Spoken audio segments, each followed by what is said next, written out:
Alléluia. Je vais partager avec vous un texte que j'ai écrit il y a quelques années, que j'ai finalisé récemment, dont le thème c'est les 3 jugements divins, pour lequel j'ai commencé un enseignement avec vous. Et je vais poursuivre cet enseignement par la grâce de Dieu, et j'espère que ça vous fera du bien. Amen. Nous allons prier cette fois maintenant pour la parole de Dieu et demander à Dieu de parler à nos cœurs. Est-ce qu'on peut élever la voix, prier pour que Dieu parle à nos cœurs? Prions ensemble. Seigneur notre Dieu, nous sommes venus non pas pour écouter un homme, mais pour t'entendre. Que ton Saint-Esprit conduise ce moment dans le nom puissant de Jésus-Christ. Seigneur, parle à nos cœurs et glorifie ton nom. Dans le nom de Jésus-Christ de Nazareth, nous renversons toute forteresse et nous ramenons toute intelligence captive à l'obéissance de Jésus-Christ. Dans le nom de Jésus. Amen. Je vais y aller doucement. Le fait que je m'asseye, c'est parce qu'il y a longtemps, j'ai joué au foot. Et ce week-end, avec les hommes, on allait jouer au foot. Et je me suis fait une petite déchirure au mollet. Donc, d'où le fait que ce matin, je n'ai pas beaucoup dansé. Ça montre que l'âge a quand même un peu de poids, quand même. Alléluia. Personne ne m'a poussé, je me suis blessé tout seul, rassurez-vous. Personne. Mais que Dieu soit totalement glorifié. Amen. Vous savez, je suis particulièrement dans la joie de partager ce texte avec vous. L'enjeu de ce que nous allons partager ensemble, il est énorme. Parce que nous allons parler d'éternité. Le dimanche dernier, j'ai commencé par vous raconter l'histoire d'un petit bateau qu'on appelle les steamers qui, au large des côtes atlantiques, devait arriver au port. Et puis, cette nuit-là, il s'est levé un très grand brouillard, en sorte que ce bateau, le capitaine du bateau ne pouvait plus discerner les 2 feux côtiers. Parce que quand les bateaux arrivent, il y a des feux. Et lorsque le capitaine du bateau voit les feux, il peut tout de suite savoir qu'il faut passer, surtout s'il y a des rochers au bord de la mer ou dans la mer, pour qu'il puisse trouver son chemin. Mais malheureusement, ce jour-là, le brouillard était trop fort, en sorte que les lumières, les feux côtiers, n'était plus perceptible par le capitaine. Et brusquement, de la côte, le capitaine va entendre 3 coups de canon qui vont retentir. Et les 3 coups de canon, quand les feux ne marchaient pas, les 3 coups de canon permettaient de s'orienter. Et il entend les 3 coups de canon, il va changer immédiatement de cap. Et il va se rendre compte en passant qu'il est passé à côté d'un danger mortel, des pierres qui étaient dans la mer, des récifs qui étaient dans la mer. Et lorsqu'on a retrouvé plus tard le journal de bord du bateau, on va voir relater cet événement. À la place de cet événement, le capitaine du bateau va écrire 3 coups, un virage et la vie. 3 coups, juste un virage. Après ces 3 coups, nous avons survécu. Sans ces 3 coups, le bateau se serait écrasé sur une pierre et il aurait fait naufrage. C'est pourquoi il dit 3 coups, un virage et la vie. Les 3 jugements que dont la Bible parle, les 3 jugements divins, c'est le thème de la prédication. Les 3 jugements que la Bible décrit ressemblent ce matin à ces 3 coups de canon. Ces 3 coups de canon. Le premier coup s'appelle le jugement terrestre. C'est des détonnements que nous entendons déjà au cœur de notre histoire présente. Lorsque nous faisons des choix qui ne glorifient pas Dieu, mais Dieu qui est bon, qui est un bon Père, parfois prend des mesures correctives pour ne pas que nous puissions nous égarer, pour que nous revenions sur la bonne voie. C'est le coup du jugement terrestre. Le deuxième coup, dont nous allons parler ce matin, c'est le tribunal de Christ. C'est le signal qui est réservé aux croyants régénérés, à une audience d'honneur, les fils et les fils de Dieu qui seront sauvés, qui auront entendu le coup et qui se sont détournés sur terre. Et le dernier coup, c'est le grand trône blanc qui est le jugement des impies. Je crois que ce matin, je vais aborder plutôt le jugement des impies. Comme le capitaine de ce bateau, chacun de nous se tient à la barre de sa destinée qui avance dans le brouillard du temps parce que personne ne sait de quoi chaque jour va enfanter. Nous avançons dans ce brouillard, ne sachant pas de quoi sera fait demain. Nous savons cependant que la Bible a dit qu'il y a des signes qui annoncent la fin des temps. Mais nous savons que Jésus revient. Nous savons que le monde prendra fin et que les guerres se lèveront. Nous avançons dans ce brouillard épais. Et si nous ignorons le signal divin, les signaux de Dieu, si nous les ignorons, si nous fermons les oreilles pour ne pas méditer sur le jugement de Dieu, nous nous exposons à des récifs éternels, à des pierres éternelles, à des pierres éternelles. Les prendre au sérieux, c'est accepter de faire un virage, et de passer à côté de la mort éternelle pour bénéficier de la vie éternelle. C'est une image qui est saisissante, mais qui est d'actualité. Nous avons vu la dernière fois que le premier coup, c'était le principe du jugement, que c'était le jugement terrestre. Mais avant de voir le jugement terrestre, nous nous sommes dit que tous les jugements divins ont des principes communs, ont des choses. Quand Dieu juge, il juge selon des principes, et quelle que soit la forme de jugement, les principes, on les retrouve. On a vu que le premier principe, c'est que Dieu juge selon la vérité. Dieu ne juge pas selon les rumeurs. Et nous avons vu également que Dieu juge selon les œuvres. Les œuvres sont la manifestation de la réalité intérieure de notre foi. Si tu crois réellement en Dieu, tu vas abandonner le péché. Si tu as réellement Jésus dans ta vie, tes œuvres ne vont plus te conduire dans la perversion et dans le mal. Dieu juge selon les œuvres. Nous avons vu également que le troisième principe, c'est que Dieu ne fait acception de personne. C'est-à-dire que Dieu ne considère pas notre statut social, notre titre religieux, notre anciennement dans l'Église, même notre ministère, le fait que nous soyons pasteurs, apôtres, prophètes ou évangélistes, cela ne change rien. Dieu ne fait acception de personne. Il jugera les présidents, il jugera les riches, il jugera les pauvres, il jugera toutes les classes de la société.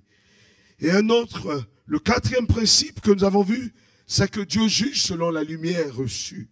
Ceux qui ont reçu la révélation de la grâce, ceux qui ont reçu la parole de Dieu que vous entendez aujourd'hui et qui se sont détournés, cela leur sera rappelé dans le ciel parce qu'ils auront refusé d'écouter la lumière. Selon la lumière que tu as reçue, c'est selon aussi le degré de connaissance que tu as de la vérité et de la parole. Nous serons jugés sévèrement, nous qui prêchons l'évangile, dit la parole de Dieu. Nous serons jugés en fonction de la lumière que nous avons apportée. Et ces paroles que je vous dis aujourd'hui serviront également à mon jugement plus tard dans le ciel. Dieu juge aussi selon nos pensées. Il ne juge pas selon l'apparence extérieure, selon nos pensées et nos intentions cachées. C'est le cinquième principe que nous avons vu. Et enfin, nous avons commencé à voir le premier coup, le jugement terrestre. Qu'est-ce que nous avons dit? C'est que Dieu qui est amour et qui est un juste juge commence déjà par nous faire voir les traits de son jugement pour nous permettre de nous détourner du péché. Alléluia. Pour nous permettre de nous détourner de la voie de la perdition ou pour nous permettre aussi de mieux le servir. Et donc Dieu commence par le jugement terrestre, c'est-à-dire Ce qu'un homme aura semé, il le moissonnera. Nos actes sur la terre, vous voyez des familles qui sont maudites parce que le père a pris une mauvaise décision. Dans Galates chapitre 6, verset 7, la Bible dit, ce qu'un homme aura semé, il le moissonnera. Si tu sèmes pour la justice et pour l'humilité, tu obtiendras la miséricorde. Mais si tu sèmes dans la rébellion, tu obtiendras de Dieu également qu'il s'oppose à toi. Par ce jugement terrestre, il s'adosse à l'amour de Dieu. Parce que nous sommes fils et filles. Dieu ne veut pas que nous mourions éternellement. Et donc Dieu sur terre va déjà commencer à nous montrer qu'il est un Dieu qui juge. Selon le principe universel, et ce principe-là, nous l'avons vu qu'il a été établi dans Genèse chapitre 8, verset 22. La Bible dit, tant que la terre subsistera, les semailles et la moisson ne cesseront point. C'est le principe de la semence et de la moisson. Ce qu'un homme sème, il le moissonne. Il le moissonne. Nous avons vu que Dieu agit dans l'histoire des hommes pour bénir, pour élever ou pour juger ou pour punir. Dieu juge. Et nous avons vu que ce jugement peut avoir plusieurs formes. Il peut être secret. Dieu peut juger secrètement quelqu'un. Dans ta santé, cet homme qui était couché à la piscine de Bethesda, est-ce qu'on peut me donner de l'eau? Un peu d'eau. Cet homme qui était à la piscine de Bethesda était tombé malade parce qu'il péchait. Et lorsque Jésus le délivre, il lui dira plus tard, va et ne pêche plus. Va et ne pêche plus de peur que ta condition soit encore plus grave. Parfois la maladie, je ne dis pas toutes les maladies, encore une fois, soyons équilibrés. La maladie peut être une épreuve de la vie. Amen. Mais il y a des maladies que Dieu envoie dans la vie d'un homme pour pouvoir l'emmener à se repentir. Dans le livre d'Un Corinthiens chapitre 11, que nous aimons bien lire, la Bible dit, c'est pourquoi, parce que vous prenez injustement la Sainte Seine, c'est pourquoi il y a parmi vous, beaucoup sont tombés malades, et même que quelques-uns sont morts. Dieu juge. Si je vous cache cela, c'est que je ne vous aime pas. En tant que pasteur, il est de ma responsabilité de vous avertir. Non pas dans le but de vous faire peur, mais dans le but de vous encourager. Et nous avons vu également que le jugement peut s'exercer à l'échelle individuelle. C'est une sentence. Dieu, la semence de la fidélité peut déclencher la faveur de Dieu dans la vie d'un homme. Nous l'avons vu par plusieurs exemples. On a vu également Dorcas. On a vu l'histoire de Corneille. Nous avons vu l'histoire d'Obed-Édom. Nous avons vu l'histoire de David. Nous avons vu l'histoire de Joseph. Nous avons vu les histoires de personnes qui ont semé et qui ont obtenu de Dieu. Nous avons vu également que quelqu'un qui vit dans les compromis, il peut également être corrigé par Dieu. Nous voyons comment Saül a été rejeté parce qu'il s'est détourné de Dieu. Nous avons vu plusieurs exemples, mais nous avons vu aussi qu'il peut s'exercer à l'échelle collective. Dieu peut frapper des familles. Il peut être transgénérationnel. Pas pour les détruire, mais parce qu'il est lié à sa parole. Il est lié à sa parole. La Bible dit que Dieu honore ceux qu'il honore. Amen. Et déjà sur terre, Dieu nous punit ou Dieu nous corrige pour nous emmener sur la bonne voie. Et Dieu nous bénit aussi pour nous encourager à continuer à faire du bien. Amen. Nous allons aborder le deuxième des deux autres jugements. Nous avons vu le jugement terrestre. Nous allons aborder le jugement, le trône blanc ou le jugement des impies. Hier, pendant que je préparais ce moment, l'Esprit de Dieu m'a dit non, tu ne peux pas commencer par le jugement des impies sans poser le fondement. Les deux autres jugements interviennent après la mort. Après la mort. Tu ne peux pas commencer sans dire à mon peuple que la vie va au-delà de la mort. Amen. C'est pourquoi je vais commencer par aborder le troisième chapitre au-delà de la mort. Dans Hébreux chapitre 9, verset 27, Hébreux chapitre 9, verset 27, la Bible dit, il est réservé aux hommes de mourir une seule fois, après quoi vient le jugement.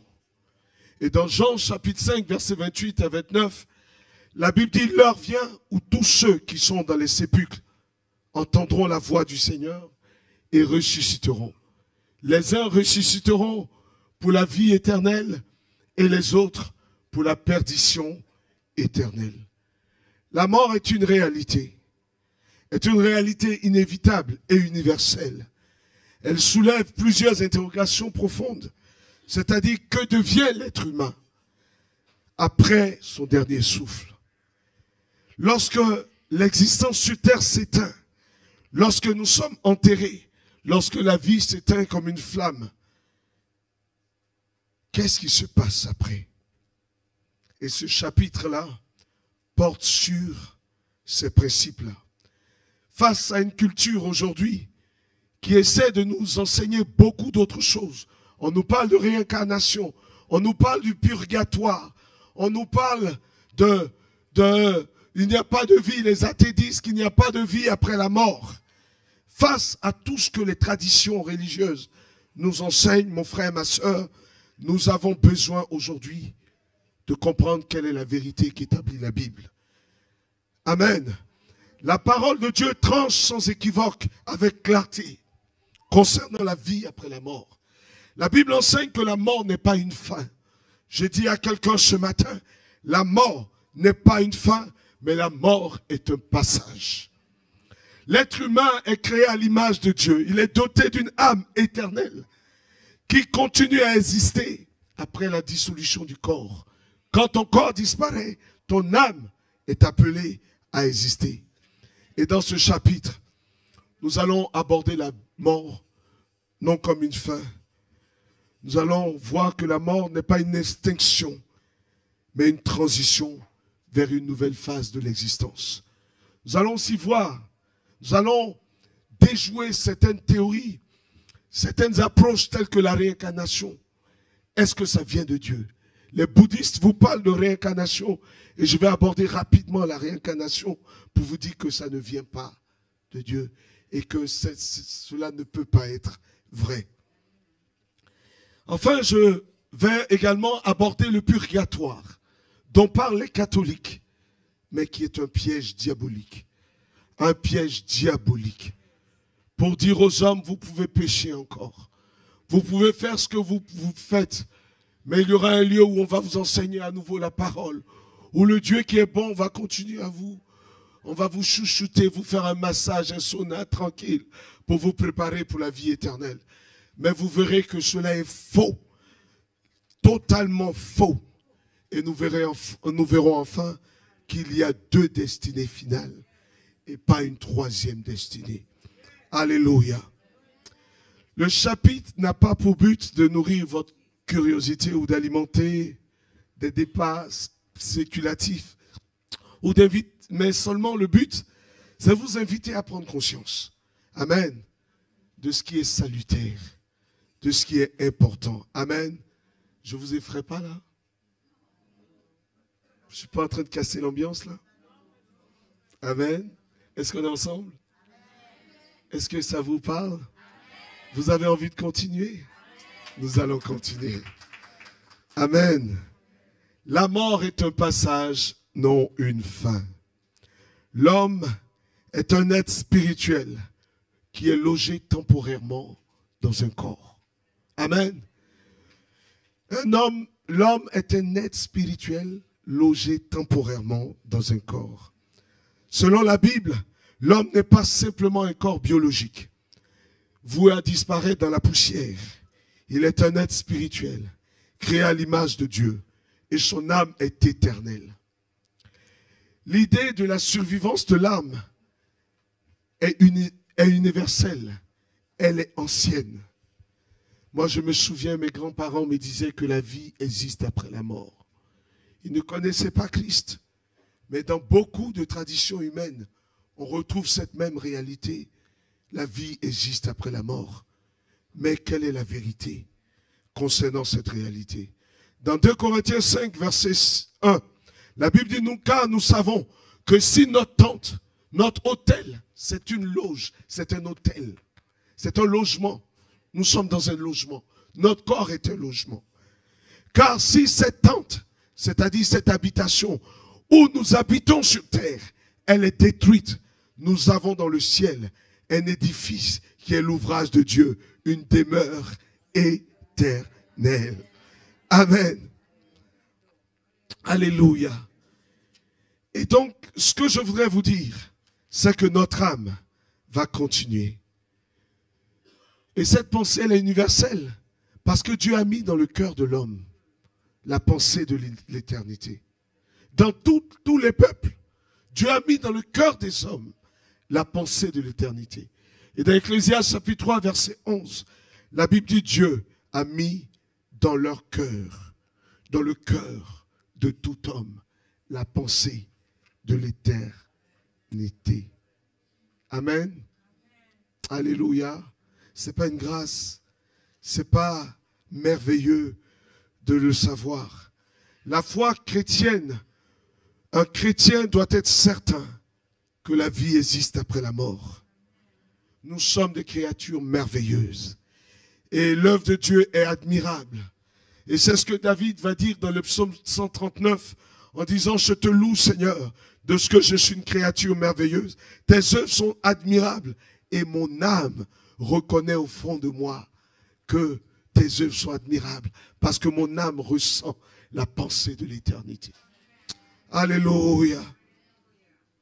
L'apôtre Paul dira dans Philippiens 1, verset 21, « Pour moi, vivre, c'est Christ, et la mort m'est un gain. Vivre, c'est Jésus, et la mort m'est un gain. » Oh chérie, je ne vais pas te décourager, mais quand je pense à la mort, mon âme est tellement dans la joie. Alléluia. Parce que je sais que la mort m'est un gain. M'est un gain.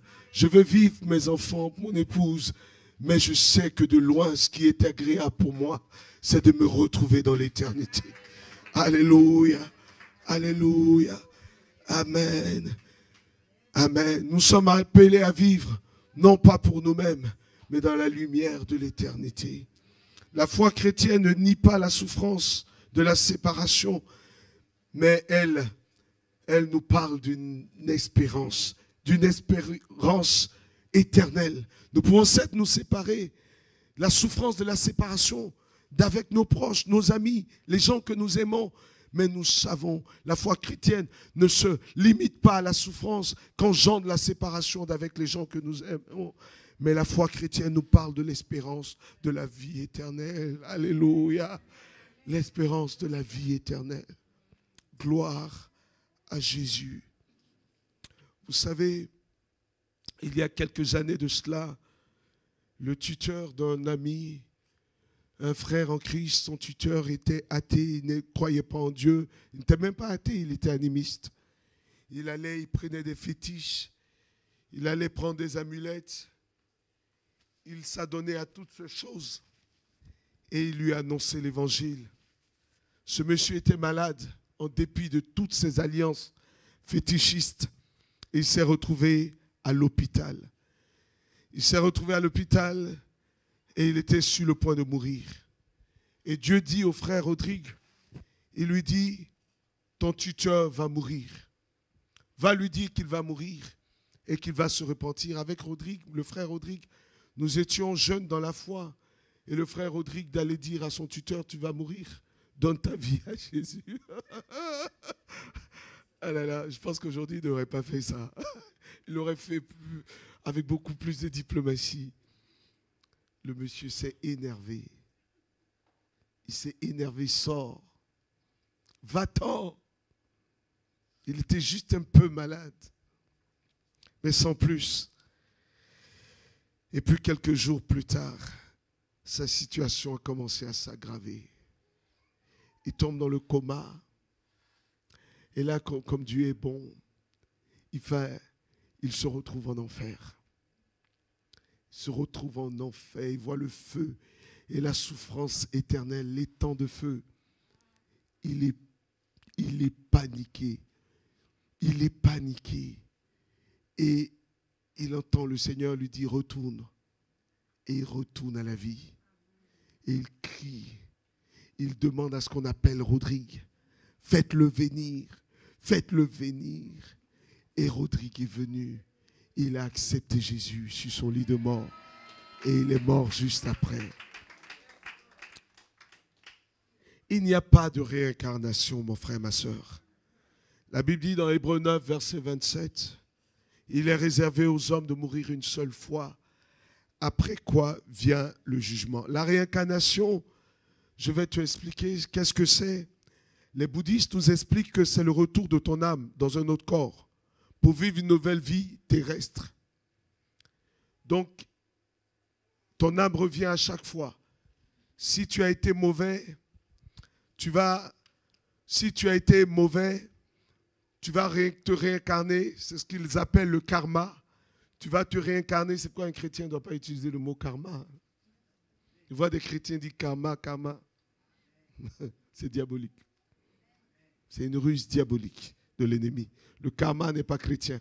Alléluia. Dis à quelqu'un, tu sais que le karma n'est pas chrétien.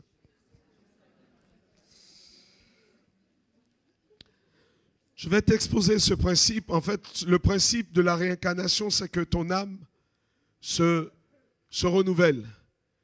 C'est-à-dire, si tu as été bon sur cette terre que tu meurs, tu vas te réincarner avec une meilleure vie, avec un meilleur environnement. Mais cela ne vient pas de Dieu. Alléluia. Dans Jean chapitre 5, verset 28 que nous avons lu, la Bible dit clairement qu'il y a une résurrection, que nous allons ressusciter. Amen. Et que nous n'allons pas vivre nous sommes sauvés par grâce. C'est la grâce qui nous sauve. Mais ce n'est pas nos actes qui nous accorderont le salut ou une meilleure vie après la mort. Mais c'est le sang précieux de Jésus. Alléluia. Donc il n'y a pas de karma. Il est réservé aux hommes de mourir une seule fois. C'est par grâce que nous sommes sauvés. Nous dit la parole dans Éphésiens chapitre 2, verset 8. Mais nos œuvres ne nous sauvent pas. Alléluia. La réincarnation nie cette vérité-là. Elle dit que tu vas mourir, mais il n'y aura pas d'enfer. Mais ton âme va rentrer dans un autre bébé. Et tu vas naître encore. Et parfois, quand les gens souffrent, on dit non, tu procèdes d'un mauvais karma et dans une autre vie, tu étais méchant. Non. Nous naissons une seule fois. Et nous naissons une seule fois. Nous passons sur terre une seule fois. Nous ne reviendrons plus sur cette terre telle qu'elle est, là maintenant. Amen. Nous viendrons au millénium sur terre, mais une terre où règne Jésus-Christ de Nazareth. Alléluia. Amen. Je ne vais pas m'apaisantir là-dessus parce que pour un chrétien né de nouveau, c'est facile à démontrer. Le purgatoire n'existe pas. Alléluia. Il n'y a pas de purgatoire. C'est-à-dire, le purgatoire, c'est qu'il existe un lieu intermédiaire où, quand tu meurs, si tu n'as pas été bon, comme Dieu est trop bon pour juger, on te met là-bas et on te forme. L'idée du purgatoire ne vient pas de Dieu. Et au purgatoire, je voudrais vous citer le même verset, Hébreux 9, verset 27. Il est réservé aux hommes de mourir combien de fois? Une seule fois, après quoi viendra le jugement. Alléluia. Le purgatoire contredit l'œuvre parfaite de Christ. Jésus est mort une seule fois pour nous transformer, pour que nos vies soient transformées, pour que le pécheur soit transformé, meurt à son ancienne vie et ressuscite en nouveauté de vie. C'est pourquoi la Bible dit qu'en Jésus-Christ, nous sommes une nouvelle création. Les choses anciennes sont passées et toutes choses sont devenues nouvelles. La vie de Jésus, la mort de Jésus est parfaite. Alléluia.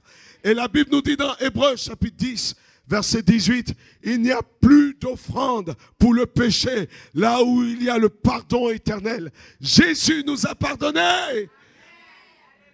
Il n'y a pas de rédemption, d'autre rédemption. Il n'y a pas d'autre rédemption. La Bible dit dans Hébreux 10, verset 14 également, il n'y a pas une seule offrande. Il a rendu, par une seule offrande plutôt, il a rendu parfait tous ceux qui sont sanctifiés. Lorsque nous venons à Jésus-Christ et que nous avons été sanctifiés par son sang, nous sommes parfaits. Et si quelque part nous avons péché, nous avons un avocat dans le ciel, vers qui nous partons. Je ne parle pas de l'habitude. Je vous invite toujours à faire une différence entre le péché et l'iniquité. La Bible dit que le diable, dans le diable, ce qui a été trouvé dans le diable, c'était quoi? L'iniquité. Et vous assistez aux réunions du soir, chaque semaine ici. L'iniquité, c'est le péché répété. C'est la torsion de ton âme. Ton âme est tordue, inclinée vers le mal. C'est le fait d'être incliné. Et cela se traduit par une habitude de péché qui ne change pas. Une habitude de péché qui se perpétue devient une nature. Elle devient une nature. La Bible dit l'homme devient esclave de ce qui a triomphé de lui. Lorsque tu laisses le péché triompher de toi, le péché devient progressivement une iniquité. Et l'iniquité ne peut jamais te donner accès à la vie éternelle. Et c'est pourquoi la Bible dit qu'il est impossible. Hébreux chapitre 6, verset 4. Ceux qui ont été éclairés, qui soient à nouveau et qui sont tombés par l'iniquité. Alléluia. Je t'enseigne des révélations de la parole. Ça, ce n'est pas dans un livre. C'est l'Esprit de Dieu qui m'a révélé ces choses. C'est de l'iniquité, il s'agit dans Hébreux chapitre 6, verset 4. Nous sommes appelés à vivre une nouveauté, en nouveauté de vie. La justice divine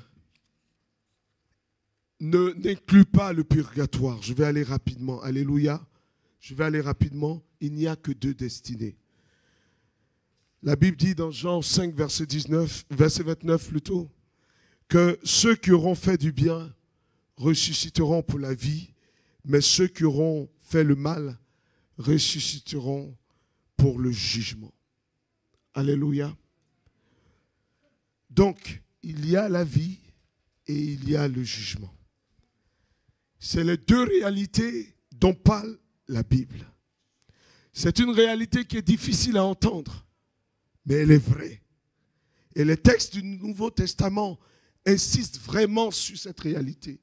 Et dans Matthieu chapitre 7, verset 13, la Bible dit donc, entrez par la porte étroite, car resserré est le chemin qui mène à la vie, et peu le trouvent.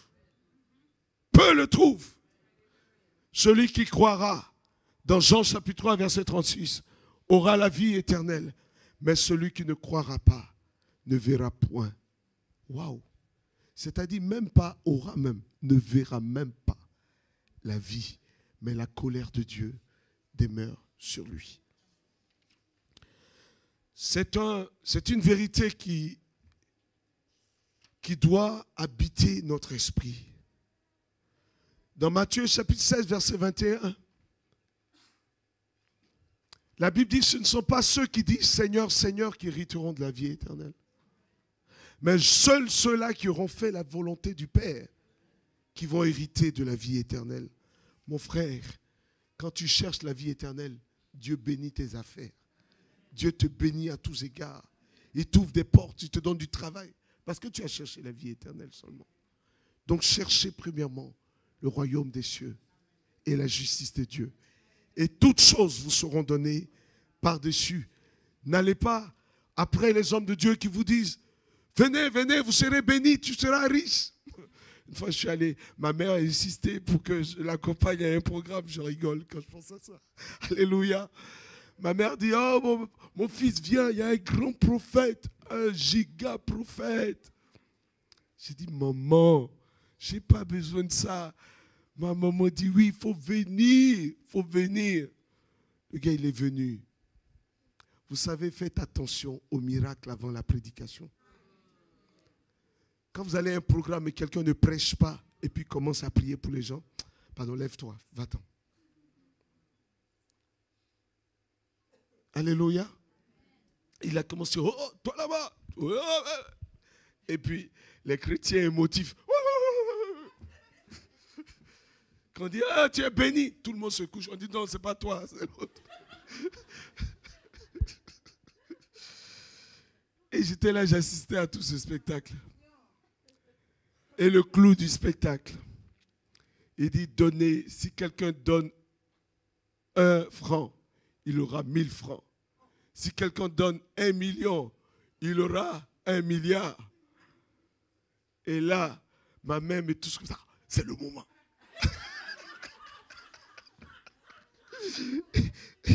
Dans mon cœur, il dit, c'est le moment pour que tu perdes ton argent. C'est le moment pour que le gars te soulage de quelques euros. Elle a pris son argent, elle a donné une bonne partie de ses économies. Elle dit, c'est pour toi. Dans mon cœur, je me disais, c'est pour lui, c'est pas pour moi. Il a dit que j'aurais 1000. Quand quelques mois après, quand elle me dit, il faut serrer la ceinture, j'ai dit, mais les 1000 qui sont arrivés. Alléluia. Je voudrais t'encourager vraiment à comprendre que ce n'est pas pour les choses matérielles que nous devons courir, mais nous devons courir pour la vie éternelle. Amen. Dans Matthieu 25, verset 31, la Bible, au verset 46, la Bible dit, le Fils de l'homme séparera les uns et les autres, comme le berger sépare les brebis des boucs. Il dira, venez vous qui êtes bénis de mon Père. Et il dira, retirez de moi de vous maudits. Et vous savez, le verset de ma journée d'avant-hier et d'hier, c'est dans le livre d'Apocalypse où le Seigneur dit, dehors les impudiques, dehors les voleurs, dehors les menteurs, dehors les hypocrites, dehors. Et j'ai dit, Seigneur, que ce dehors-là sonne seulement sur la terre pour moi. Fais-le retentir dans mon âme sur terre, afin que dans l'éternité, je n'entende plus ce son. Que je l'entende suffisamment sur terre, afin que je ne l'entende pas dans le ciel. Alléluia. Je vais rapidement, je vais aborder vraiment le thème. Je ne vais pas le terminer, mais au fur et à mesure, je vais enseigner là-dessus. Et je voudrais vous encourager. Aux réunions du soir, j'enseigne aussi sur ce que je n'ai pas terminé le dimanche. Alléluia. J'ai écrit 84 pages. Donc vous imaginez qu'on est seulement à la 30e page, après tout ce que vous avez entendu. Donc je voudrais nous encourager à être là pour pouvoir entendre l'évangile. Amen. La mort ne marque pas la fin. C'est le résumé de ce que je viens de vous dire. Mais c'est la révélation. C'est vraiment une transition vers ce qui est éternel. Aujourd'hui, nous avançons vers l'éternité, vers le retour de Jésus. Et pour ceux qui seront là à la réunion du soir, je vais rentrer un peu plus en détail sur les événements de la fin. Alléluia. Mais je vais aborder rapidement une introduction. Je vais introduire le trône blanc. Amen. Est-ce qu'on est là? Est-ce que vous voulez que je continue? Bien, c'est trop long pour vous. On est censé finir à 13h30. Amen, selon notre horaire. Donc, je vais aborder le grand trône. Je vous en supplie. S'il faut pleurer, je vais pleurer. Mais je vous en supplie, écoutez ce que je vais dire là. Je vous en supplie, finis les plaisanteries. Ce chapitre dans lequel nous allons rentrer, ce n'est plus la plaisanterie. Je vous assure, quand j'ai commencé à l'écrire, je l'ai écrit il y a longtemps, mais je l'ai réécrit récemment. J'ai repris au fur et à mesure. Et quand je l'ai réécrit, en fait, ça a changé mon regard sur le monde. Je vous assure que tout est devenu pâle dans le monde, sur terre, à mes yeux. Et j'espère que Dieu va te faire du bien. Amen. Nous abordons le chapitre 4, le grand trône blanc pour les impies. Amen. La Bible nous enseigne, je voudrais qu'on affiche le passage de base concernant le trône blanc. La Bible nous enseigne qu'un jour viendra où tous les humains devront rendre compte de la vie qu'ils ont menée devant Dieu. Ce moment ultime, est décrit de manière extraordinaire dans le livre d'Apocalypse. Il est appelé le jugement du grand trône blanc. Il s'agit d'un événement redoutable, unique, mais qui est irréversible.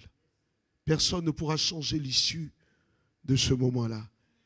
Il mettra un terme à l'histoire du péché et va ouvrir la porte à l'éternité finale. Ce jugement ne concerne pas ceux qui ont cru, les croyants qui sont régénérés, ceux qui ont cru à Jésus-Christ et qui l'ont laissé transformer leur vie, ceux qui ont laissé Jésus les conduire dans la sanctification, dans la sainteté. Ce jugement ne concerne pas ceux-là. Ceux-là seront déjà sauvés par la foi en Jésus et ils passeront par le tribunal de Christ, mais pas par le trône blanc. Ce jugement s'adresse à tous ceux qui ont refusé la grâce de Dieu, à tous ceux qui ont décidé de vivre sans Jésus ou de vivre simplement selon ce qu'ils veulent.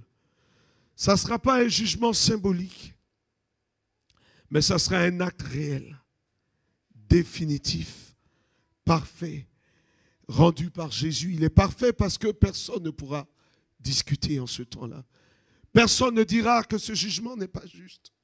Il n'est pas bon. Non, il y a quelque chose qui a été oublié. Personne ne le dira. Et vous verrez pourquoi personne ne remettra en cause ce jugement. Ça sera un jugement parfait, rendu par Christ glorifié, à qui le Père a remis tout jugement. C'est ce qu'il dit dans Jean chapitre 5, verset 22. Il dit que le Père lui remettra à la fin. Il ne viendra plus comme l'agneau immolé, comme le juste sauveur, le doux sauveur, mais comme le redoutable juge. C'est à ce moment-là que Jésus viendra. Il viendra avec puissance, avec éclat. Il déchirera les cieux avec fracas. Il viendra comme un juste juge. Le jugement du trône blanc, on le voit dans Apocalypse chapitre 20, verset 11. Verset 11. Je voudrais qu'on le lise ensemble. Puis je vis un grand trône blanc, celui qui était assis dessus, et la terre et le ciel s'enfuirent devant sa face. Ils ne furent point trouvés de place pour eux. Continue. Verset 12. Et je vis les morts, les grands et les petits qui se tenaient devant le trône. Des livres furent ouverts. Un autre livre fut ouvert, celui qui est le livre de la vie. Et les morts furent jugés selon leurs œuvres, d'après ce qui est écrit dans ce livre. Poursuit. La mer rendit ses morts qui étaient en elle, et la mort et le séjour des morts rendit leurs morts qui étaient en eux, et chacun fut jugé selon ses œuvres. Et la mort et le séjour des morts furent jetés dans l'étang de feu, et c'est la seconde mort, l'étang de feu. Continuons. Quiconque ne fut pas trouvé dans le livre de vie fut jeté dans l'étang de feu. Cette scène n'est ni une parabole, ni une allégorie, ni une figure de style. Elle est une révélation prophétique authentique d'un événement à venir auquel personne ne pourra se soustraire. Cet événement concerne tous ceux qui, tout au long des siècles, auront vécu sans se réconcilier avec Dieu. Les morts vont ressusciter pour comparaître et des livres vont s'ouvrir, des livres célestes seront ouverts, des livres vont s'ouvrir. On ouvrira des livres, chaque parole, chaque pensée sera gravée dans ces livres. Et à travers ce jugement, à travers l'exposé que je vais commencer avec vous, mon but n'est pas d'attiser la peur dans vos cœurs. Alléluia. Je ne cherche pas à nourrir la peur, mais à éveiller le respect, l'humilité et l'urgence du salut dans vos cœurs, mes frères, mes sœurs. L'urgence du salut. Alléluia. Car celui qui sera assis sur le trône, ce ne sera plus l'agneau offert pour le pardon, mais ce sera le juge éternel qui s'est levé. Devant lui, tout genou fléchira. Toute langue confessera qu'il est Seigneur dans le ciel. Ce jugement, ce trône, n'admet ni excuse, ni échappatoire, ni défense improvisée, ni art oratoire, ni non éloquence, ni dire non, j'ai été juge, j'ai été avocat sur terre. Tu ne pourras pas dire, je vais défendre ma cause, parce que ce jugement, il est juste. C'est une vision, j'imagine, la vision saisissante de Jean sur l'île de Patmos. L'apôtre Jean est en exil sur l'île de Patmos et il reçoit cette révélation prophétique. Ce trône, d'abord, il est grand. Imagine, je voudrais vraiment qu'on ait l'image entre nous. On ne va pas approcher l'image réelle, mais je voudrais qu'on ait un petit aperçu. C'est vrai. Amen. C'est juste un petit exercice que je voudrais que chacun puisse adonner. Regardez, la Bible dit le trône, il est grand. La grandeur de ce trône est l'expression de la suprématie absolue de celui qui est assis sur le trône. La Bible dit, il est grand. Il est blanc. Cette blancheur symbolise la pureté, la perfection, la justice, l'intégrité de celui qui est assis sur le trône. Alléluia. Et la Bible finit par dire, c'est Jean qui dit, je vis celui qui est assis sur le trône. Il s'agit là de Dieu lui-même. Dieu lui-même, assis sur ce trône, lui-même, Jésus-Christ, le Fils de Dieu, celui que nous avons adoré sans voir, celui que nous avons servi sans voir, le grand Dieu juste que nous avons aimé sans l'avoir vu, le voilà assis sur son trône. Christ glorifié sera un juge. Je voudrais te dire que Jésus glorifié sera un juge, non comme l'agneau souffrant, mais comme le roi de gloire, juge des vivants et des morts. Amen. Est-ce qu'on peut acclamer Jésus pour cela?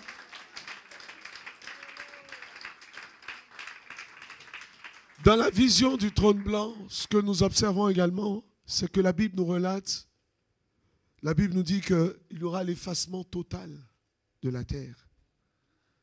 Waouh! Je vois des Lamborghini en train d'être consumés. Je vois des Ferrari en train d'être consumés. Je vois des Tesla tomber. Je vois des maisons, de belles maisons en train d'être consumées. Parce qu'au sorti de ce jugement, la terre disparaîtra. La terre disparaîtra. Au verset 11, la terre et le ciel s'enfuirent devant sa face et ne fut plus trouvé de place pour eux. Amen. Est-ce que tu vois un peu? On va assister là à la fin du monde visible. À la fin du monde visible. Et puisque la terre a disparu, il est impossible de se cacher. Personne n'ira se mettre sous une grotte. Personne n'ira se mettre sous une maison. Ceux qui ont construit, vous savez, en 2012, on annonçait la fin du monde visible. Des milliardaires sont allés construire des bunkers sous terre. Les gens ont identifié une zone de la terre. C'est en France, non? Le lieu où on a dit que quand on viendra là, la fin du monde va toucher toute la terre et puis cette zone-là ne sera pas touchée. Des milliardaires ont payé. Est-ce que vous savez qu'il y a une clinique qui a développé quelque chose? En fait, des multimilliardaires sont touchés par la maladie ont payé une clinique qui a développé une solution particulière. C'est-à-dire leurs corps sont conservés vivants jusqu'à des générations et ils ont donné des milliards. Leurs corps sont conservés intacts et ils seront ranimés plutôt dans 1000 ans, dans 100 ans, dans 200 ans, quand les hommes auront trouvé la solution de l'immortalité. C'est sérieux, hein? C'est sérieux. J'ai lu des articles scientifiques là-dessus. C'est sérieux. C'est très sérieux. Mais vous savez ce qui m'attriste, c'est qu'ils vont seulement se réveiller au trône blanc. Je peux vous dire où ils vont se réveiller. C'est au trône blanc qu'ils vont se réveiller. Alléluia. Jésus exalté. Je vais rapidement passer. Pour ceux qui seront à la réunion du soir, il y aura un PowerPoint avec les images que j'ai dans le livre, que j'ai fait dans le livre. J'ai fait plein d'images là-dedans, plein de schémas, plutôt pas d'images, de schémas. Et ceux qui seront à la réunion du soir, vous aurez droit à ces schémas. Amen. Alléluia. Donc, quels sont ceux qui vont comparaître devant le trône blanc? Alléluia. Nous avons donné une description du trône blanc. Nous allons voir maintenant quels sont ceux qui seront devant ce trône blanc. Amen. Au verset 12 d'Apocalypse chapitre 20, la Bible dit « Je vis les morts, les grands et les petits, qui se tenaient devant le trône. » Ici, les morts désignent ceux qui n'ont pas participé à la première résurrection réservée à ceux qui ont... Je ne veux pas rentrer dans la partie compliquée. Donc ici, le mot « les morts », c'est tous ceux qui n'ont pas participé à la première résurrection, qui est réservée à l'Église qui sera enlevée et qui ont succombé pendant la tribulation. Ça sera aussi ceux qui ont vécu sans accepter le salut. Les morts, nous allons voir la typologie des personnes qui seront là, mais je voudrais simplement vous dire que c'est ceux qui ont vécu sans accepter le salut par Jésus-Christ. Et c'est aussi les morts, tous ceux qui sont morts dans leurs péchés, qui n'ont pas été pardonnés. C'est ceux-là qui vont se retrouver devant le trône blanc. C'est une comparution universelle. Donc, il y aura des grands, des petits, des enfants, toutes les nationalités. Il y aura des empereurs, des paysans, des riches, des pauvres, des intellectuels, des ignorants, des anonymes, des célébrités. Tous seront là, comparaîtront, tous en leur grade. Mais là, il n'y aura plus de grade. Ah, on ne pourra plus dire en leur grade, tout honneur, tout Là, il n'y aura pas d'honneur.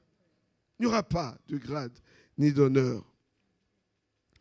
Quel est le fondement? Pourquoi se retrouvent-ils là? Que font-ils devant le trône blanc? Pour quelles raisons sont-ils là? Le fondement de leur présence. Quel est le fondement de leur présence? Le refus du salut. Le péché qui mène à la mort. C'est le péché qui mène à la mort. Si vous cherchez dans la Bible le péché qui mène à la mort, dont parle l'apôtre Jean, c'est ce péché. Refuser le salut. Refuser les coups de canon que Jésus est en train de donner aujourd'hui. C'est ça. C'est ça. Le péché qui mène à la mort, c'est se détourner du salut. N'allez pas chercher, s'il a parlé mal ou bien il a craché à l'église, s'il est sorti des toilettes de l'église, n'a pas nettoyé. Non, n'allez pas chercher ça. C'est le péché qui mène à la mort. C'est celui qui a refusé les coups que Jésus-Christ est en train de donner maintenant là. Amen. Le refus du salut. Celui qui croira en lui ne sera point jugé. Mais celui qui ne croira pas, celui qui ne croit pas sera jugé. C'est ceux qui entrent en rébellion consciente contre Dieu. Vous savez, ce n'est pas parce que Jésus nous dit qu'il nous aime que nous hériterons.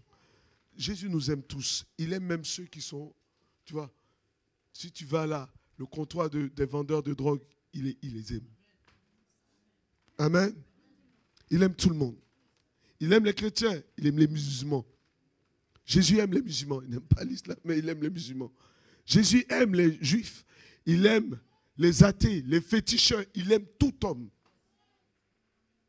Parfois, le diable te dit, non, le Seigneur t'aime trop. Tu es le chouchou de Dieu, tu peux faire tout ce que tu veux. Je ne veux pas te mentir. Si tu fais ce que tu veux, tu récolteras ce que tu ne veux pas. Alléluia. Permettez ma lenteur. La Bible nous dit dans Daniel chapitre 12, verset 2, ce verset, il est magnifique. La Bible dit, plusieurs de ceux qui dorment, Daniel chapitre 12, verset 2, plusieurs de ceux qui dorment dans la poussière de la terre se réveilleront. Les uns pour la vie éternelle, les autres pour la honte éternelle. Et dans le tribunal blanc, le trône blanc plutôt, c'est la honte éternelle. C'est ceux qui se lèvent pour la honte éternelle. Je voudrais te donner une caractéristique de ce tribunal blanc. Il n'y a aucune échappatoire possible. Il n'y a aucun refuge, aucune excuse, aucun appel. Tu ne peux pas dire non, je connais Donald Trump. Je vais appeler Donald Trump. Je vais appeler mon oncle. Il est assis, il est milliardaire. Ça ne compte pas. Ça ne compte pas. Tu ne pourras appeler personne au secours. Je vais appeler le pasteur Nassis. Je te dis, je ne vais pas te répondre. Je ne suis pas méchant. Mais moi, je suis en train de lutter, galérer ici pour avoir la vie éternelle. Tu vas crier mon nom. C'est peut-être moi qui vais dire au Seigneur, donne-moi la permission de lui dire, tais-toi. Alléluia. Au verset 18, au verset 16 d'Apocalypse, la Bible dit qu'il va aller jusqu'aux pensées de ceux-là. Donc je vais donner rapidement une typologie de ceux qui seront une typologie exacte de ceux qui vont se retrouver devant le trône blanc. Qui se retrouvent là? D'abord, les incroyants militants. Les incroyants militants, les impies déclarés. C'est-à-dire ceux qui disent qu'eux, ils sont athées. Ceux qui disent clairement, il n'y a point de Dieu. Dans le psaume 14, verset 1, la Bible dit, l'insensé dit en son cœur, Dieu n'existe pas. Ceux qui auront fait des efforts pour démontrer, je suis athée. Eh bien, continue. Si tu suis cette vidéo, je te dis, continue, mon ami. Continue. Mais nous croyons que Dieu existe. Alléluia. Amen. La Bible dit que le juste devienne plus juste. C'est la fin de ce verset. Mais que la fin du chapitre, la Bible dit que celui qui est juste se sanctifie davantage. Mais que celui qui est un impie continue. Je dirais à quelqu'un ici, ne pêche pas à moitié. Si tu refuses de vivre dans la sanctification, il ne faut pas pécher à moitié. Donne-toi un cœur joie, parce que si tu restes au milieu, tu vas aller à l'enfer. Dans tous les cas, tu iras à l'enfer. Si tu ne te répands pas, donc pêche encore. Allez, continue. Continue de regarder la pornographie.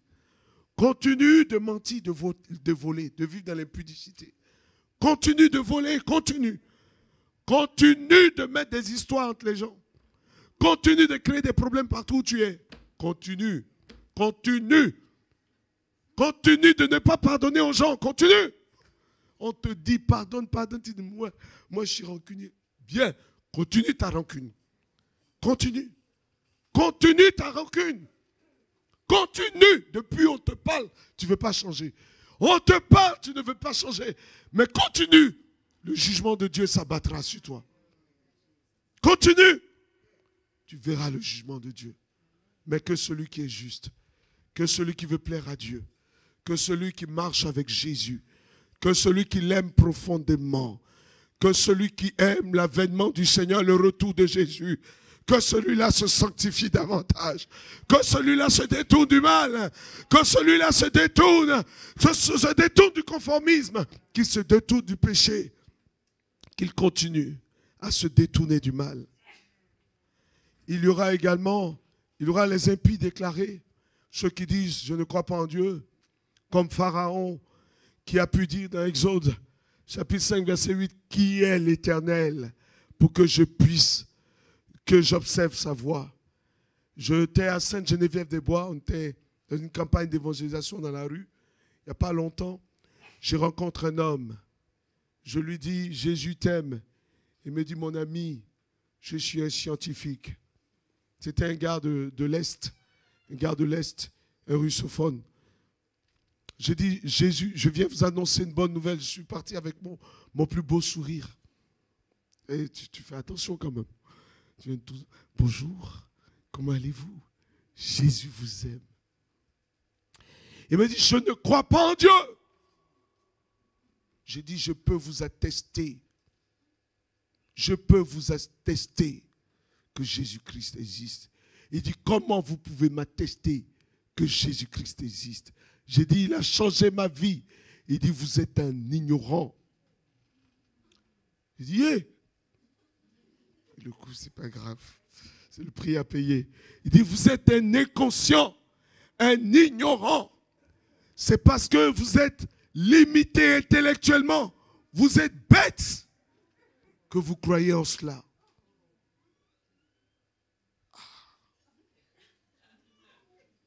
Il dit, Seigneur, jamais parlé comme ça. Il dit, je suis un scientifique. J'ai un doctorat en mathématiques. Je ne crois pas dans ton Jésus. Il n'existe pas.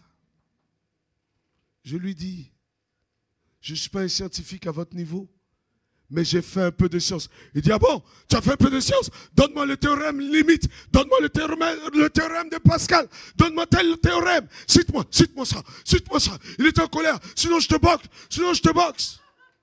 J'ai dit, pardon.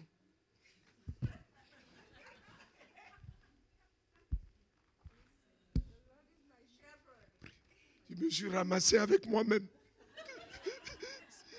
J'ai continué ma route. J'ai continué ma route. Pharaon a dit à Moïse, qui est l'Éternel pour que j'obéisse à sa voix?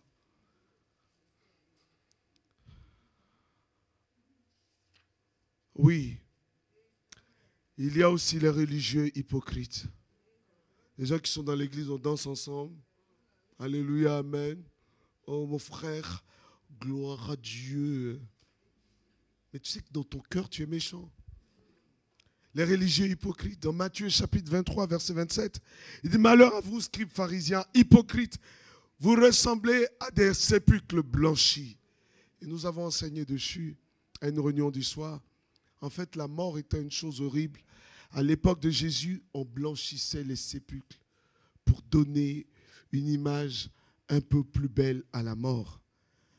Peut-être si tu es un hypocrite, si tu as un sépulcre blanchi, un homme qui a l'apparence de la piété, mais qui renie l'essentiel, laisse-moi te dire que tu peux te repentir encore. Un religieux, le fait de venir à l'église ne sauve pas. Si tu es devant ce trône-là, si tu retrouves devant, c'est que tu n'as pas écouté. Et si tu n'as pas écouté, surtout ne dis pas que tu viens de la mission chrétienne. Amen. Alléluia. Parce que nous, on a enseigné autre chose. On vous a enseigné la vérité. Alléluia.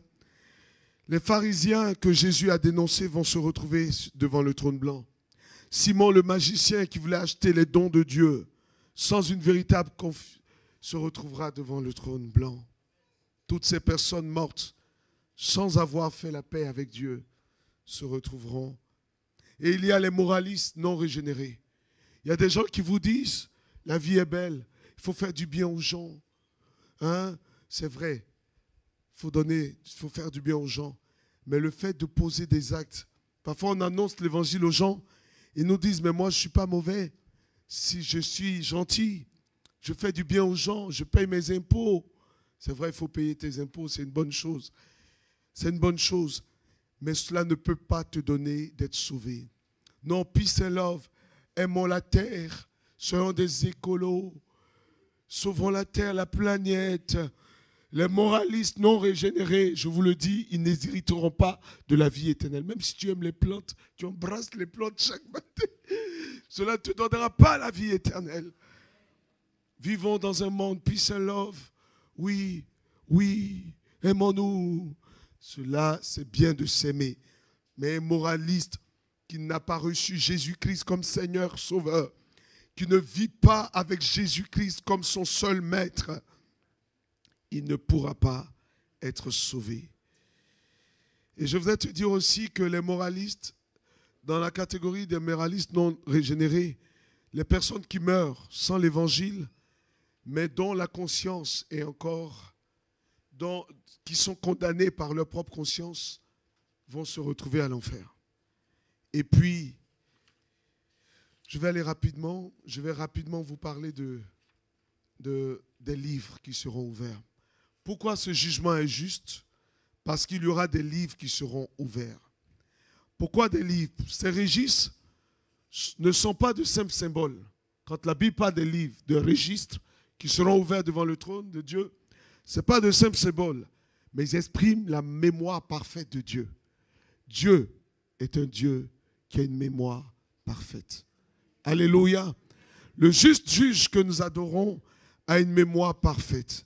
Non seulement ils expriment la mémoire parfaite de Dieu, mais ils garantissent également la justice la plus rigoureuse qui va s'exprimer dans ce jugement. Amen. La Bible dit, Dieu, dans Ecclésiaste chapitre 12, verset 14, Dieu amènera toute œuvre en jugement au sujet de tout ce qui est caché. Et comme les hommes cachent les choses, Dieu va tenir un registre pour que chacun puisse voir. Pourquoi plusieurs livres? Pourquoi pas un seul livre? La Bible dit des livres furent ouverts. Apocalypse chapitre 20, verset 12. Des livres furent ouverts. Pourquoi des livres? Pourquoi? Parce que Dieu veut qu'il y ait que les faits qui soient relatés soient d'une exactitude absolue et rigoureuse. C'est-à-dire plusieurs registres croisés excluent toute contestation. C'est-à-dire si on croise plusieurs faits, tu étais là, tu as dit telle parole, tu as fait tel acte, la seule chose, il n'y a pas de contestation. Daniel chapitre 7 verset 10, pas besoin d'afficher, Apocalypse 20 verset 12, il n'y aura pas de contestation. Pourquoi plusieurs livres? Parce que le verdict doit être transparent. C'est-à-dire, ce pourquoi tu es condamné doit être clair, sans ambiguïté. Si quelqu'un est condamné, je ne parle pas de toi. Je ne parle pas de toi. Toi, tu seras sauvé. Amen. Je ne parle pas de toi. Alléluia. Mais je parle de ceux qui seront là. Pourquoi plusieurs livres? Parce que la transparence, il faut qu'il y ait une transparence. Pourquoi ces livres? C'est pourquoi ces livres touchent d'abord les actes, les paroles. Il faut un registre pour les actes, pour les paroles, pour les pensées et pour les motivations. Amen. Et on ne peut pas parler de motivation à travers uniquement les actes. Il faut le registre des motivations. Pourquoi Pasteur Narcisse est assis là? Pourquoi nous avons agi? Pourquoi nous avons opéré? Nos motivations. Et enfin, pour moi, ça c'est moi qui le dis, la quatrième raison pour laquelle il y a plusieurs livres, c'est qu'il faut qu'il y ait une gradation des peines. Il y aura des gens qui vont souffrir plus que d'autres à l'enfer. D'autres vont souffrir plus que d'autres. Ça c'est moi qui le dis. La sévérité va refléter la lumière que nous avons reçue. Si tu as reçu peu, si tu as reçu la lumière de l'évangile et que tu ne t'es pas soumis à l'évangile, la condition sera encore plus grave. Quels sont ces livres? Amen. Je vais parler de ces livres très rapidement et puis je vais conclure. Alléluia. Quels sont ces livres? Le premier livre, on le retrouve au Apocalypse verset 12. Un livre fut ouvert. Un autre, les morts furent jugés selon les œuvres. Donc, il y a le livre des œuvres. Amen. Je vais vous montrer, il y a un schéma. Mais vous aurez le schéma, j'ai fait un schéma, vous allez pouvoir voir les livres. Le vendredi, alléluia, vous qui serez là. Il y a le livre des œuvres. Les œuvres. L'inventaire de nos actes. Les actes que nous avons posés en secret. Ceux qui ont poursuivi, qui dans le secret font du mal dans le secret. D'autres qui fument dans le secret, qui fument, qui prennent de la drogue dans le secret. Tout cela sera révélé. Alléluia. Tout cela sera révélé. Les actes extérieurs. Le livre des œuvres va relater les actes extérieurs. Ésaïe chapitre 30, verset 10. Les actes extérieurs et les actes cachés. Les omissions. Ce que nous avons omis de faire. Parce que parfois on peut pécher par omission. Il y a des choses que tu dois faire et que tu ne le fais pas. Pour ces choses. La Bible dit, si quelqu'un sait ce qui est bien et qu'il peut faire ce qui est bien et qu'il se détourne volontairement, il refuse de faire ce qui est bien, cela lui sera compté comme un péché. Je vais aller rapidement, il y a des références bibliques, mais je ne vais pas vous noyer de références bibliques. Il y a les actes cachés. Rien n'échappera au regard de Dieu, tel que l'auteur de l'Épître aux Hébreux le dit dans Hébreux 4, au verset 13. Dieu voit dans le secret et rien n'échappera au regard de Dieu. Le deuxième livre, c'est le livre de la vie. Amen. La Bible dit, celui qui ne fut pas trouvé, verset 15, celui qui ne fut pas trouvé, Apocalypse 20, verset 15, quiconque ne fut pas trouvé dans le livre de vie, amen, ce livre de vie-là, devant le trône blanc, on vérifie uniquement l'inscription. Quels sont les inscrits? On regarde les inscrits. Qui n'est pas inscrit? On voit tous ceux dont le nom manque. Tu apparais, tu dis, je le dis, hein, c'est pour l'exemple. Narcisse Kouakou, il apparaît. On regarde le livre de vie. On ouvre le livre. L'ange vient, il ouvre le livre. Et on dit recherchez son nom. On recherche. On recherche. Si on ne voit pas mon nom, on dit nom absent. Non mais, on ouvre le livre des actes. À telle date, à telle heure, à telle seconde. Narcisse, tu étais dans tel lieu. Tu étais à tel endroit. On ouvre notre livre, le livre des paroles. Mais voilà, on va revenir sur les livres. Mais on vérifie d'abord le livre de vie. Et la seule chose qui est vérifiée dans le livre de vie de Jésus-Christ. Ce livre-là, c'est là où Jésus écrit le nom de chacun d'entre nous. Nous, les chrétiens sauvés. C'est là où nos noms sont écrits. Quand on chante « Mon nom est écrit dans le livre de vie », personne ne pourra. Pour l'éternité, lorsque tu es un chrétien né de nouveau, ton nom y figure. Donc on vérifie l'inscription. Le troisième livre, c'est le livre des paroles. Dis avec moi le livre des paroles. La Bible dit dans Matthieu chapitre 12, verset 36, lisez clairement avec moi. Hein. Lisez clairement, comme ça vous direz que ça sera clair que ça ne vient pas de moi. C'est Matthieu 12, verset 36 à 37. Jésus parle aux pharisiens, il leur dit, ils disent à Jésus, non, ce n'est pas par Dieu que tu agis, ce n'est pas par Dieu que tu agis, c'est les démons qui agissent en toi. Et Jésus leur répond, je vous le dis, au jour du jugement, les hommes rendront compte pour toute parole vaine qu'ils auront pour toutes les paroles, chacune des paroles que nous prononçons, quand nous sommes dans nos salons, quand nous parlons de nos frères, de nos parents, des gens autour de nous, tout cela est enregistré. C'est pourquoi je dis à ma femme, souvent, je dis ma femme, parlons des gens comme s'ils étaient devant nous. Disons d'eux ce que nous pouvons dire quand ils ne sont pas là. Exerçons-nous de cette manière-là pour ne pas avoir à pécher devant Dieu. Amen. Pour ne pas avoir à pécher, beaucoup pêchent par la parole. Le livre des paroles sera ouvert. Je vous en supplie, ne jugez pas les hommes. Ne jugez pas, ne maudissez pas les gens. Ne parlez pas contre les gens. Ne parlez pas contre vos patrons, vos chefs, vos directeurs. Ne parlez pas contre les gens, je vous en supplie. Je vous en supplie parce qu'il y a un livre qui est écrit Et dans le livre, toutes les paroles que nous prononçons, elles seront, le livre sera ouvert et nos paroles seront relatées. Le livre des paroles. Non seulement on aura le livre des actes, mais le livre des paroles va recueillir toutes les paroles de mépris. Lorsque nous méprisons les gens. Toutes les paroles mensongères, tous les mensonges que nous avons dit. Toutes les paroles inutiles. Toutes les paroles d'incrédulité, de manque de foi. Tout ce que nous aurons dit, Dieu, tu n'es pas bon, tu n'es pas un Dieu d'amour, je suis fâché contre toi, tu n'es pas Dieu, tu mens, ta parole n'est pas vraie.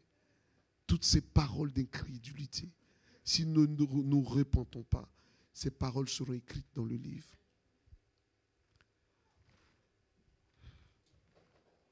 Les paroles, le livre des paroles. Toutes les paroles, Jésus dit, c'est de l'abondance du cœur que la bouche parle. Donc l'état intérieur, ces paroles qui reflètent l'état intérieur, l'orgueil, l'incrédulité, le mépris pour Dieu, l'amour, la haine envers les frères que nous avons exprimés en parole. Cela va se voir là-bas. J'ai parlé du livre de vie, amen. Le livre des œuvres, alléluia, du livre de vie et du livre des paroles. Et je vais parler du 4e livre, c'est le livre des pensées. Waouh! Où est-ce que c'est écrit? Prends Romains chapitre 2, verset 16. La Bible dit, c'est ce qui paraîtra au jour du jugement par Jésus-Christ, les actions secrètes des hommes. Dans Hébreux 4, verset 12, la parole de Dieu juge les sentiments et les pensées du cœur. La parole jugera les pensées, elle jugera aussi les pensées du cœur.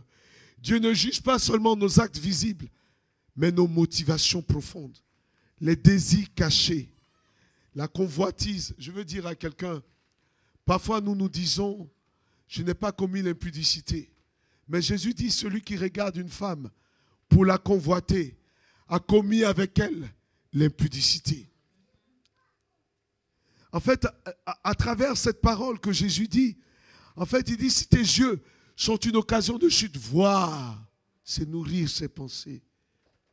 À travers ces déclarations, Jésus nous enseigne simplement que nos pensées sont jugées devant Dieu. Toutes nos convoitises dans le cœur. J'ai convoité, mais ils sont beaux. Je les regarde seulement sur Internet. Je scrolle. Et toi, quand tu scrolles, c'est des gens avec des tablettes de chocolat seulement. Des hommes que tu scrolles. Tu regardes les femmes. Tout ce que tu ne peux pas regarder en public et que tu es obligé de regarder en secret, c'est un péché. Ce que tu ne peux pas ouvrir devant le pasteur. Ah, pasteur, regarde ce que je regarde. C'est un péché. Ce que tu ne peux pas ouvrir devant la sœur en Christ, c'est un péché. C'est un péché. Est-ce que vous comprenez ce que Dieu vient de dire ce matin? Moi, je vais m'acquitter de ma tâche. Je veux faire ce que Dieu m'a dit de vous faire ce matin. Je veux vous dire ce que Dieu m'a mis à cœur de vous dire. Alléluia. Le livre des pensées secrètes. Il ne suffira pas d'avoir de bonnes choses à l'extérieur, mais d'avoir de bonnes choses à l'intérieur. Dans la version initiale du livre, de ce livre que j'ai écrit, j'avais oublié un autre livre. Un livre, le dernier livre, qui est le 5e livre. C'est le livre des larmes et des souffrances qu'on en fait endurer aux autres. Je parle sur la base de la parole. Hein. Ce ne sont pas mes pensées. Je vous prêche la parole. Le livre des larmes, c'est-à-dire le livre des soupirs, des injustices subies, des pleurs des saints. La Bible dit dans le psaume 56, verset 9, « Mes larmes sont dans une outre et ne sont-elles pas dans ton livre ?» Pardon, psaume 56, verset 9. « Tu comptes les pas de ma vie errante. Tu recueilles mes larmes dans ton outre. Ne sont-elles pas inscrites dans ton livre ?» Il y a les larmes des gens qu'on a fait souffrir, des familles qui ont été tuées dans les guerres, les larmes de souffrance des peuples qui ont souffert, des gens qui détournent des fonds, les corrompus, les politiciens corrompus, ceux qui détournent l'argent. Quand les familles pleurent, ces larmes sont là. Les larmes des gens qu'on a fait souffrir, qu'on a persécutés en Christ. Si tu as persécuté un juste, injustement, un saint, quand il pleure, c'est dangereux pour ta vie. Et ce livre sera ouvert. Il sera ouvert. Lui, il sera ouvert. Il sera ouvert 2 fois. Vous allez voir qu'il sera ouvert dans le tribunal de Christ pour consoler, pour fortifier ceux qui sont sauvés pour la vie éternelle, mais il sera ouvert également pour déterminer les dommages qui ont été causés par des hommes. Alléluia. Gloire à Dieu. Je vais quasiment terminer. Alléluia. Je vais terminer en vous parlant de l'étang de feu. Parce qu'à la fin de ce livre, quelle est la conclusion? Le Seigneur jette dans l'étang de feu, il jette dans le feu. Il jette tous ceux qui n'ont pas été sauvés, jetés dans le feu. Apocalypse chapitre 20, versets 14 à 15. Et les morts et le séjour des morts fut jeté dans l'étang de feu. C'est la seconde mort. Quiconque ne fut pas trouvé dans le livre de vie fut jeté dans l'étang de feu. L'étang de feu. La Bible décrit l'étang de feu comme la destination finale des âmes qui ne sont pas sauvées. Ce n'est pas un état temporaire. Ce n'est pas une purification. Ce n'est pas un feu qui purifie. Mais c'est un état éternel de séparation consciente avec Dieu. La Bible parle de l'étang de feu. Quelle est la nature? Quelles sont les caractéristiques de l'étang de feu? D'abord, c'est un lieu réel. Le feu existe vraiment. Vraiment. L'étang de feu n'est pas une image symbolique, c'est une réalité spirituelle que Jésus a affirmée. Dans Matthieu chapitre 25, verset 41, il dit « Allez loin de moi, maudits, dans le feu éternel qui a été préparé pour le diable et pour ses anges. » L'étang de feu a été d'abord préparé pour Satan, mais ceux qui suivent la voie du diable se retrouveront dans l'étang de feu. C'est un lieu de souffrance consciente.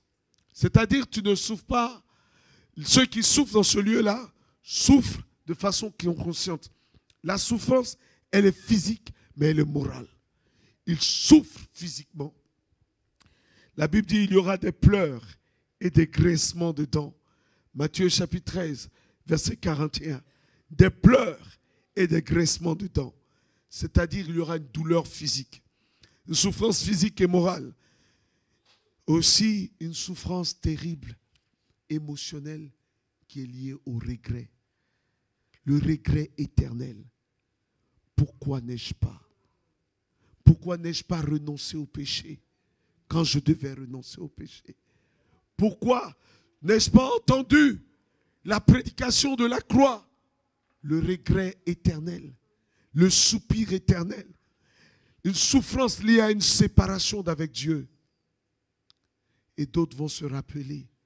Souvenez-vous de Lazare et du riche.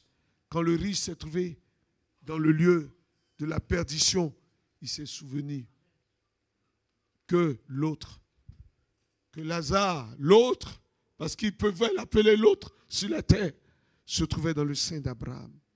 Mais après, je parlerai du sein d'Abraham et tout ça. Il se retrouvait consolé. La conscience que tu es dans la souffrance, qu'un homme est dans la souffrance terrible, perdition éternelle, et de savoir que les autres sont en train de se réjouir. dans l'éternité, devant le trône de Dieu, cette conscience-là sera là. Elle va faire souffrir les morts de la perdition, les impies, de façon terrible. C'est un lieu éternel. Le gaz s'éteint, les feux des forêts s'éteignent, mais ce feu-là ne s'éteint pas. Qui est destiné à l'étang de feu? C'est le diable et ses anges. C'est les incroyants. Mais pourquoi une telle issue?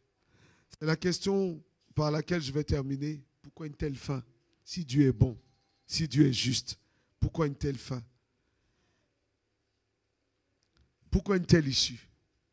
La première raison, c'est parce que Dieu est juste. Dieu ne peut pas faire cohabiter des justes avec des injustes. Parce qu'il s'agit de cohabiter éternellement avec lui. Dieu rendra chacun selon ses œuvres. Donc l'étang de feu, c'est l'expression de la justice divine et du fait que Dieu est le péché. Dieu nous aime, mais Dieu n'aime pas le péché. Dieu ne nous a pas destinés à la perdition éternelle, mais à l'acquisition du salut. Dieu ne prendra jamais plaisir de voir un homme à l'enfer. Ce n'est pas ça le but du Seigneur. Et pourquoi les temps de feu? Pourquoi Dieu permet les temps de feu? Parce que Dieu veut que les hommes choisissent entre la vie éternelle et la condamnation éternelle, la damnation éternelle. Alléluia. Pour conclure, je voudrais prendre ce verset de 2 Corinthiens chapitre 5 verset 10.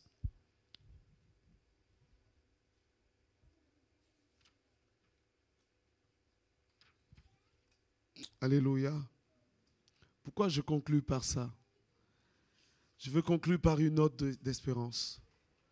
Nous qui sommes chrétiens, nous ne connaîtrons pas cela. Nous qui sommes nés de nouveau, nous ne connaîtrons pas les temps de feu, la condamnation éternelle, si tu t'accroches à Jésus maintenant. Mais voilà ce qui nous est prévu pour nous. Car il nous faut tous comparaître devant Christ, afin que chacun reçoive selon le bien ou le mal qu'il aura fait. Mais nous comparaîtrons devant Christ pour le bien, pour la vie éternelle. Si tu n'es pas encore converti, je t'en supplie, ce matin c'est ton heure. Si le péché règne encore dans ta vie, nous allons te soutenir en prière. Nous allons prier pour toi avant de partir. Mais ne pars pas d'ici. Ne pars pas d'ici sans que ton nom ne soit inscrit dans le livre de vie. Amen. Sans que ton nom ne soit inscrit dans le livre de vie. Et je vais terminer par lancer un appel rapidement. Groupe musical, donnez un chant. Venez, donnez un chant d'appel. Bon, on va jouer simplement le piano, ce n'est pas la peine. On va jouer le piano, je voudrais que chacun entre en lui-même. Alléluia, merci. On va jouer juste le piano, je ne vais pas chanter non plus. Je vais lancer un appel pendant que nos têtes sont baissées. Je ne vais pas tarder, je ne vais pas durer, mais je veux que chacun saisisse cette opportunité. Est-ce qu'on peut baisser les têtes et on va prier ensemble? Est-ce qu'on peut baisser nos têtes? Alléluia. Je vais lancer un appel. Je vais lancer un appel. Si tu es là et que tu sais que tu n'es pas sauvé et que tu sais que tes œuvres, tes actes témoignent contre toi, ta conscience témoigne contre toi et qu'elle témoigne à juste titre et que tu sais que si aujourd'hui tu mourrais, tu ne serais pas sauvé, je veux te dire que ce moment est pour toi. Jésus n'est pas venu pour te condamner. Est-ce qu'on peut jouer le piano? Jésus n'est pas venu pour te condamner, mais il est venu pour te donner la vie. Alléluia. Et je voudrais t'appeler maintenant à lever la main là où tu es. Pendant que nos têtes sont baissées, je demande à personne de lever la tête. Je veux simplement que les têtes soient baissées. Quel que soit le rôle que tu joues à l'église, nous allons prier pour toi. Je vais prier pour toi maintenant, du lieu où tu es. Lève la main. Je vois des mains qui sont levées. Des mains commencent à se lever. Il ne s'agit pas de faire semblant, mais il s'agit d'être vrai devant Dieu. Je veux t'inviter à lever la tête. Si tes pensées si tu sais que tes pensées ne sont pas pures, et que ton cœur n'est pas pur, et que ton âme est entachée, et que tu as besoin que Jésus te lave ce matin, tu as besoin que ton nom soit inscrit dans le livre de vie. Toi qui nous suis à distance, écoute cette parole, elle est pour toi. Lève la main, lève la main, lève la main simplement et dis: Jésus, me voici. Je veux me présenter devant toi tel que je suis, non pas comme les hommes me voient, non pas comme mon entourage me voit, non pas comme je suis vu sur les réseaux sociaux, mais tel que je suis réellement. Je viens devant toi, Seigneur, parce que je ne veux pas passer devant le trône blanc. Dis avec moi, Jésus, me voici. Me voici, Seigneur, me voici. Me voici, Jésus, tel que je suis. Tu as dit dans ta parole, tu ne rejettes pas celui qui vient à toi.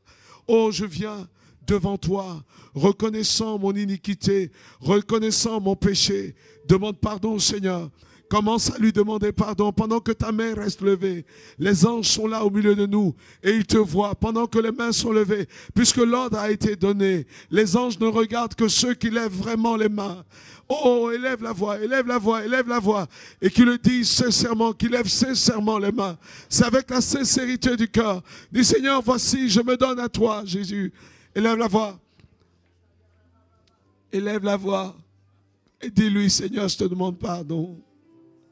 Pardon parce que ma maison a été un nid de critiques. J'ai jugé mes parents, j'ai jugé mes frères, j'ai jugé des voisins, j'ai jugé. Pour mes paroles, je te demande pardon. La Bible parle du livre des actes, le livre des paroles, le livre des pensées. Ce matin, prie pour que aucun événement ne demeure dans ce livre. Demande pardon pour tes actes. Demande pardon pour tes pensées. Demande pardon pour les paroles. Demande pardon pour tous ceux que tu as fait souffrir. Implore sa grâce. Ne te tais pas. Ne te tais pas. Tu as peut-être blessé quelqu'un. Tu t'es dit: Dieu m'a pardonné. Mais tu ne lui as pas demandé pardon. Il n'y a pas eu réparation. Il n'y a pas eu de réparation. Oh, ce matin, crie à Jésus. Oh, alléluia. Oh,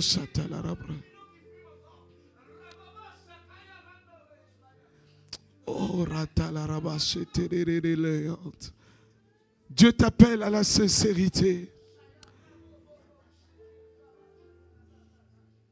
Crie à lui, dis: voici. Je suis fatigué de faire semblant. Je suis fatigué. Élève la voix. Dis-lui que tu es fatigué de faire semblant. Dis-lui que tu veux être tel que tu es devant lui. Dis-le lui, dis-le lui. Ne baisse pas la main. Parce que symboliquement et prophétiquement, ta main levée t'ouvre une porte maintenant. Oh, la kayamaya nelebros. Symboliquement et prophétiquement. Prophétiquement. Pendant que les yeux sont fermés. Jésus te voit, demande-lui pardon. Déchire ton cœur et non tes vêtements. Déchire ton cœur et non tes vêtements. Déchire ton cœur et dis-lui: Seigneur, c'est contre toi que j'ai péché. Dis-lui, il t'écoute. Le sang de l'agneau parle en ta faveur ce matin. Le sang de Jésus parle en ta faveur ce matin.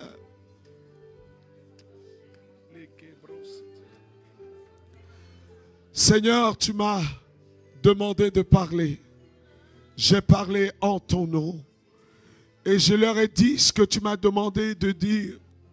J'ai annoncé ta parole. J'ai fait ma part. Alors que je suis sur le point de partir, je te prie de pardonner à cet homme, à cette femme, à ce jeune homme, à cet homme, à cette jeune fille. Seigneur, pardonne. Pardonne-lui ses iniquités. Seigneur, que nos noms soient effacés des livres de la condamnation, mais que nos noms soient inscrits dans le livre de vie ce matin. Au nom de Jésus-Christ, au nom de Jésus-Christ, que le sang de l'agneau, c'est avec le sang de l'agneau que nous plaidons. C'est avec le sang de l'agneau, non pas avec nos œuvres. Seigneur, c'est avec le sang de l'agneau. Et c'est sur la base de ta miséricorde que nous demandons pardon, Seigneur, ce matin. Alléluia. Alléluia. Alléluia. Alléluia.